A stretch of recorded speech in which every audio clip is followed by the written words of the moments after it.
भगवान श्री कृष्ण ने दुर्योधन को धर्म का उपदेश समझाया, सिखाया और ये कहा, दुर्योधन मैं तुझे कहता हूँ धर्म की राह पर चल, धर्म के पथ पर चल। ये अधर्म क्यों अपनाता है, क्यों अपनों को सताता है, क्यों कष्ट देता है किसी को?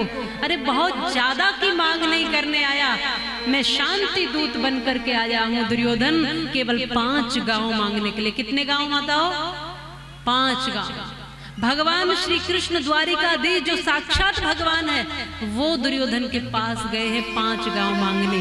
कहा बस पांडवों को 5 गांव दे दो और सारा राज्य तुम रख लो, पर युद्ध मत करो, झगड़ा मत करो, द्वेष मत करो, दूसरे का छीनो मत, अधर्म पर मत चलो। भगवान ने समझाया, लेकिन दुर्योधन को बात समझ में नहीं आई। हम भी कई बार प्रेम से हाथ जोड़ जोड़ कर निवेदन करके समझाते हैं, लेकिन बात समझ में नहीं आती। जब अनेकों तरीके से दुर्योधन को समझा लिया, जब न समझ में आई तो भगवान ने कहा, दुर्योधन मैं धर्म की बात कह रहा हूं इसलिए मेरा भला है, मान जाएगा तो तेरा भी भला है, और यदि तू इस बात को नहीं मानता है तो मेरा तो भला है पर तेरा भला नहीं है। गोविंद की एक कथा है, ये भला ही करने आई है, पूरे क्षेत्र का मंगल करने आई है। आप आगे बढ़ो तो सही, अरे 2 कदम आप बढ़ाओगे ठाकुर जी आपकी तरफ 4 कदम बढ़ाते हैं।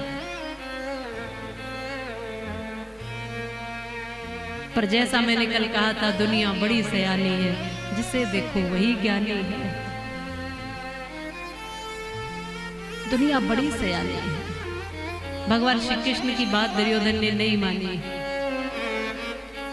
और भगवान को वापस कर दिया, कह दिया कि प्रभु जो आप बता रहे हो ना वो मैं सब जानता हूं, जो आप कह रहे हो, जो आप सिखा रहे हो, जो आप बता रहे हो उतना मैं सब जानता हूँ। जाना में धर्मम न चमे प्रवृत्ति, जाना में धर्मम न चमे निवृत्ति, केनापि देवेन हृदय स्थितेन यथा नियुक्तोस्मि तथा करोमि। यहाँ दुर्योधन कह रहा है प्रभु मैं सब जानता हूँ, मुझे बताने की आवश्यकता नहीं है, जो कह रहे हो मैं जानता हूँ, पढ़ा लिखा हूँ, और मैं ये भी जानती हूँ कि जानते आप सब भी हैं, बकरा काटना, किसी को मारना बुरी बात है, जानते आप भी है कि माता रानी कैसे खुश होगी, जानते आप भी सब हैं। लेकिन कई बार परंपराओं के नाम पर चीजें चली आ रही हैं। हमारे दादाजी करते थे, पिताजी करते थे, पड़ोसी कर रहे हैं, गांव के कर रहे हैं, क्षेत्र के कर रहे हैं, और करा भी कौन रहे हैं? पंडित जी मंत्र पढ़ पढ़ के बलि चढ़वा रहे हैं।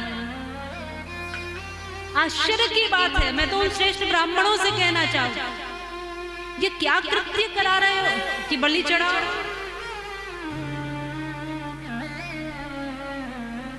आपको तो समाज का पथ प्रदर्शक होना चाहिए, गलत को गलत कहना और सही को सही कहना आना चाहिए।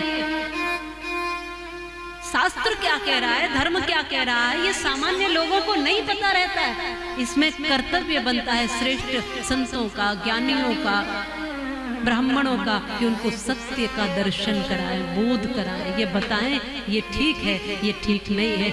न माने वो अलग बात हो गई। जैसे भगवान श्री कृष्ण का कर्तव्य था कि एक बार जाकर के धर्म का उपदेश दुर्योधन को करना। यदि महाभारत टलता है तो टालना चाहिए, युद्ध में कुछ नहीं रखा, ऐसा सोचकर स्वयं श्री कृष्ण गए हैं दुर्योधन के पास और अपनी बात कही है। पर दुर्योधन ने नहीं मानी तो इसका परिणाम भी दुर्योधन को भुगतना पड़ा।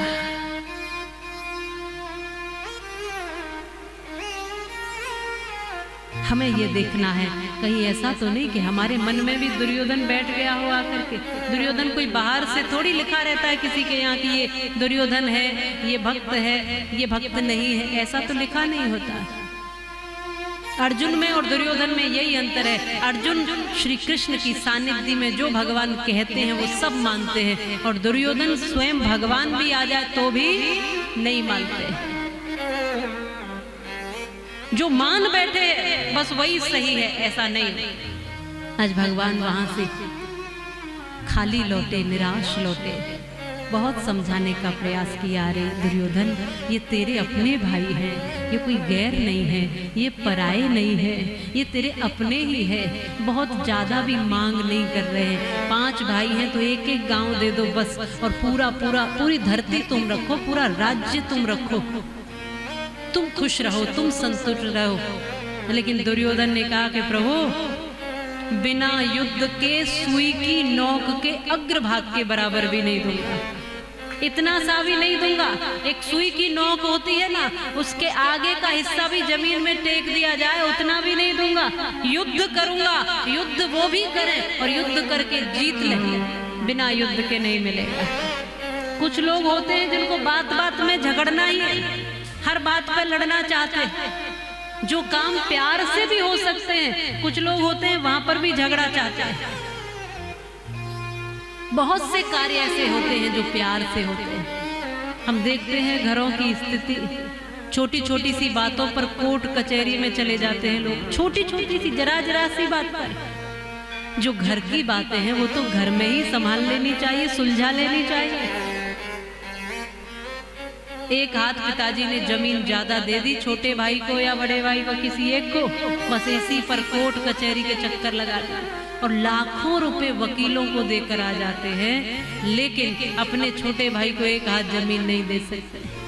भगवान श्री कृष्ण ये समझाना चाह रहे, कृष्ण कभी नहीं चाहते महाभारत जैसा विनाश हो, भगवान तो चाहते हैं शांति रहे। लेकिन जब कोई शांति में जीना ही नहीं चाहता है, तब श्री कृष्ण को युद्ध के लिए फिर आगे खड़ा होना पड़ता है। ये कथा हमें समय समय पर समझा रही है। माताओं, बंधुओं, हमारे परिवारों में छोटी छोटी सी बातें होती रहती हैं। आओ अपने परिवारों में ऐसी स्थिति से बचें। और कैसे बचेंगे इन स्थितियों से, कैसे बचेंगे झगड़ों से? तो 2 काल की कथा आती है, एक काल रामायण का और एक काल महाभारत। 2 युगों का आपने सुना होगा। एक वो रामायण का युग है जहां पर इतना बड़ा राज्य है, लेकिन प्रभु श्री राम ने पिताजी के एक कहने पर पूरा का पूरा अपने छोटे भाई भरत को दे दिया। सिर्फ एक बार पिता के कहने पर भरत को राज्य दे दिया। और भरत भी इतने महान हैं कि वो राज्य स्वीकार नहीं किया, अपने ही बड़े भैया के हाथ में सौंपने के लिए तैयार हो गए और कहा, प्रभु ये राज्य मेरा नहीं है, ये आपका, इदम न मम, ये राज्य मेरा नहीं है, ये आपका है, आप लीजिए।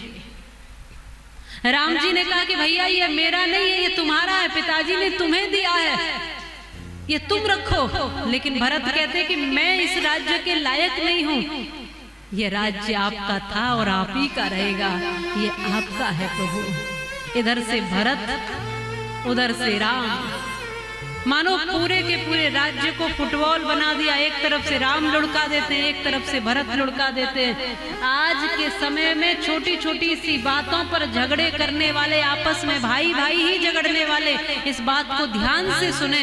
इतना बड़ा साम्राज्य था, वो भी दोनों भाइयों ने अपने रिश्ते से ऊपर नहीं रखा, सबसे ऊपर अपने रिश्ते को रखा, अपने संबंध को रखा, और राज्य को एक फुटबॉल बना के दोनों एक दूसरे की तरफ लुढ़का रहे। यहाँ त्याग की भावना दिखाई देती है।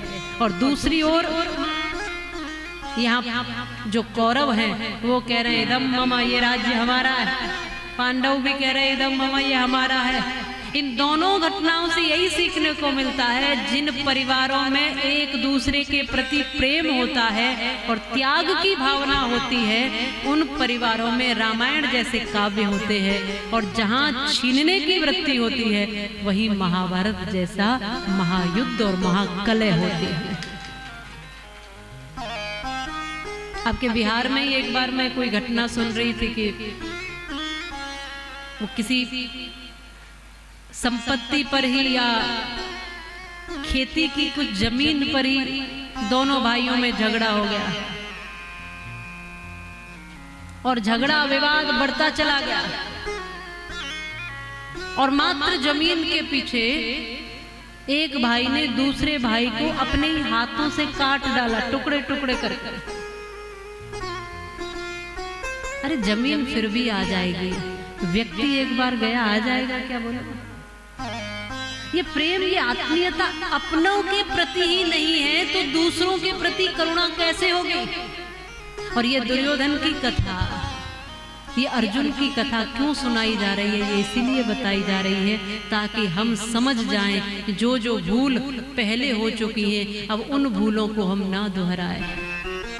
उस समय कृष्ण समझाने आए थे, अब कृष्ण की कथा समझाने आई है। अपने परिवारों को सुंदर बनाओ, अपने रिश्तों को सुंदर बनाओ, अपने हृदय में प्रेम भरो, अपने हृदय में भगवान के प्रति भरोसा भरो, अपनी मेहनत से कमाना सीखो।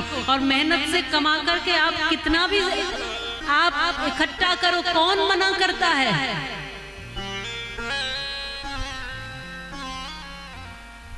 परिश्रम करके पाओ।